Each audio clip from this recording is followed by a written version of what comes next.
For years, people argued about the so-called Epstein Client List. Some say it exists, some say it doesn't.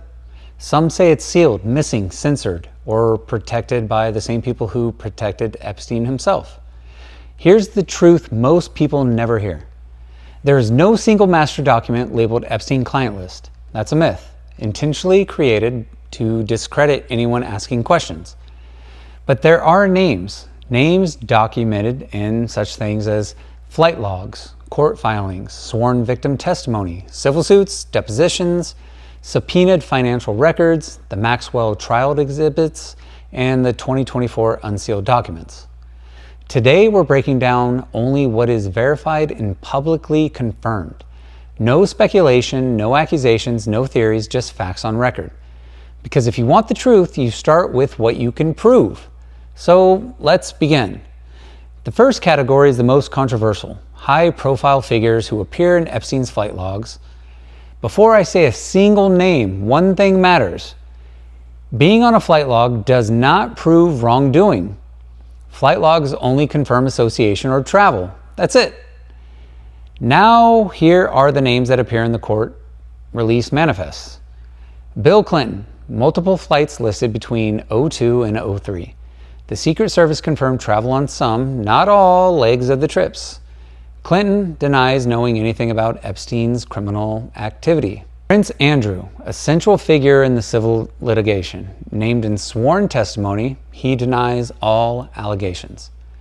Kevin Spacey appears in the logs, no allegations tied to Epstein's case. Chris Tucker appears in the logs, he publicly stated the flight was related to humanitarian work. Larry Summers, former Harvard president, appears in logs and email correspondence, no accusations tied to the case. Ehud Barak, former Prime Minister of Israel, photographed entering Epstein's properties, denies any wrongdoing. Those are confirmed log entries, nothing more, nothing less. Next are the business and financial figures who appear not in logs but in sworn testimony, civil suits, and court filings. Les Wexner, billionaire founder of Victoria's Secret. Epstein managed his finances and held full power of attorney. He is a central figure in multiple filings. Wexner denies wrongdoing. Glenn Dubin, hedge fund billionaire, named in filings and testimony, denies any wrongdoing. Leon Black paid Epstein millions for financial advice, resigned after an internal investigation, denies wrongdoing. Bill Richardson, former New Mexico governor, named in documents, denies wrongdoing. Jean-Luc Brunel, modeling agent, arrested in France for trafficking, died in prison, widely considered one of Epstein's closest collaborators. Then we have academics and technologists named, documented in Maxwell trial exhibits, emails, invitations, or logs. Stephen Hawking visited Epstein's island once for a science event, appears in photos, no accusations. Marvin Minsky, MIT scientist named in sworn testimony, denies wrongdoing through his estate. Woody Allen, social acquaintance, listed in Epstein's address books, no accusations tied directly to Epstein. Noam Chomsky, confirmed by media investigation to have met Epstein, denies knowledge of any criminal activity. Next, we have political and intelligence-connected figures documented in filings or official correspondence. George Mitchell, former U.S. Senator, named in filings, denies any wrongdoing. Ken Starr, involved professionally during the 2008 plea deal, confirmed role, not accused of personal misconduct. Alan Dershowitz, Epstein's longtime attorney, named in civil suits, countersued, settled, and denies all wrongdoing. And then there are the ones we still don't know. Documents reference multiple individuals tied to U.S. intelligence, Israeli intelligence, and foreign security agencies. Most of these names remain redacted. Finally, we have the 2024 Unsealed documents, the ones the media spent years pretending didn't exist. The release includes over 170 referenced individuals. Some are fully visible. Some are partially redacted. Some are listed only as high-risk persons due to political sensitivity.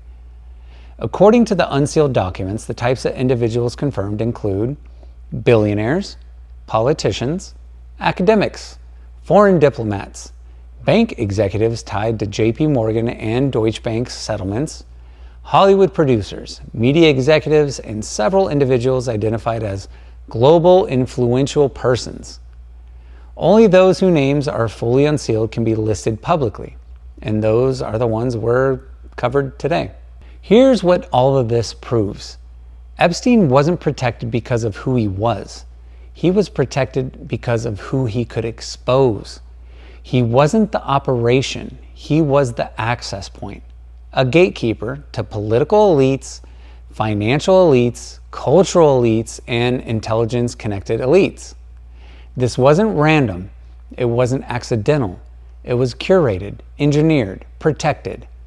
And when the network became too dangerous, when the connections became too obvious, when the names became too politically explosive, the cover-up didn't collapse. It accelerated. And that brings us to the episode 4, because these names aren't the surface. Episode 4 is the descent. The island wasn't a myth, it was a rumor. It wasn't a conspiracy. It was the operational hub, the place built so the rules wouldn't follow him, the place where victims were taken, the place where powerful men behaved in ways that would destroy their lives if the public ever saw it. And the island isn't just where the crimes happened, it's where the proof lives. So if you want to go deeper, if you want the next layer, hit like, comment, truth down below, and subscribe right now.